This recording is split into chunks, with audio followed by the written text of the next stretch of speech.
Hi. കോലഞ്ചേരിയിൽ നിന്ന് ഒരു ദിവസം കൊണ്ട് പോയിട്ട് വരാൻ കഴിയുന്ന ടൂറിസ്റ്റ് സ്പോട്ടുകൾ ഏതൊക്കെയാണ്? കോലഞ്ചേരിയിൽ നിന്ന് ഒരു ദിവസം കൊണ്ട് പോയി വരാൻ കഴിയുന്ന ഒരു അടിപൊളി ഡെസ്റ്റിനേഷനാണ് മലക്കപ്പാറ വഴിയുള്ളൊരു യാത്ര. പലരും പോയിട്ടുണ്ടാവും. പോകാത്തവർക്കായിട്ട് ഒരു തവണയെങ്കിലും ഒന്ന് എക്സ്പ്ലോർ ചെയ്യാൻ പറ്റുന്നൊരു ഏരിയയാണ്.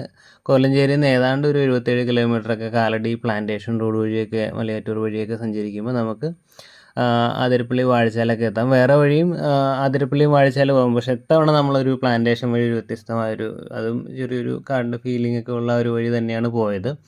അവിടെ എത്തിയ ശേഷം നമ്മൾ അതിരപ്പള്ളിയും മലക്കപ്പാറയിലേക്ക് പോകാനായിട്ട് അതിരപ്പള്ളിയും വാഴച്ചാലൊന്നും ഇറങ്ങിയില്ല. ഡയറക്റ്റ് പോവുകയാണ് ചെയ്തത്.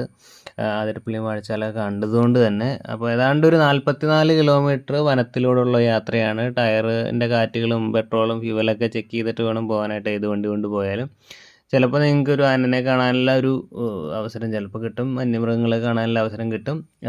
പല അപകടങ്ങളും ഈ സമയത്തൊക്കെ ഉണ്ടായിട്ടുണ്ട്. അപ്പം ഇവിടെ ചെയ്യുന്നത് കഴിഞ്ഞാൽ 2 മണിക്കൂറാണ് ഇതിൻ്റെ ട്രാവൽ. ഇനിയിപ്പോൾ പോകുന്ന വഴിക്ക് ചിലയിടത്ത് ചില ടീ കഴിക്കാനുള്ള ചുരുക്കം ചില സ്ഥലങ്ങളൊക്കെ ഉണ്ട്. അപ്പം അവിടെ എത്തിക്കഴിഞ്ഞാൽ നിങ്ങൾക്കൊരു 6-7 കിലോമീറ്റർ കൂടി പോയാൽ ഷോളയാർ ഡാം കാണാം. അവിടെ ഡാം മീനുകൾ വേണമെങ്കിൽ നിങ്ങൾക്ക് പൊരിച്ച് കഴിക്കണമെങ്കിൽ അതിനുള്ള അവസരങ്ങളും ഉണ്ട്. പല ചെറിയ ചെറിയ കടകളൊക്കെ ഉണ്ട്. പിന്നെ നിങ്ങൾക്ക് ടൈം ഉണ്ടെങ്കിൽ നിങ്ങൾക്ക് നേരെ വാൽപ്പാറയ്ക്ക് പോകാം. അവിടെ ഇതുപോലെ മൂന്നാറൊക്കെ പോലുള്ളൊരു ക്ലൈമറ്റും മൂന്നാർ പോലുള്ള തേയില ടീ എസ്റ്റേറ്റുകളും കാര്യങ്ങളൊക്കെ കാണാനുള്ള അവസരങ്ങളുണ്ട്. അപ്പം ഇത് നല്ലൊരു ഒരു കാട്ടിലൂടെ സഞ്ചാരം നല്ലൊരു വൈബായിരിക്കും. ഏതാണ്ട് 1000 രൂപ താഴെ ആയുള്ളൂ ഞങ്ങൾക്ക് ഒരാൾക്ക്. നമ്മൾ ബൈക്കിനും സ്കൂട്ടറിനൊക്കെ ആയിട്ടാണ് പോയത്.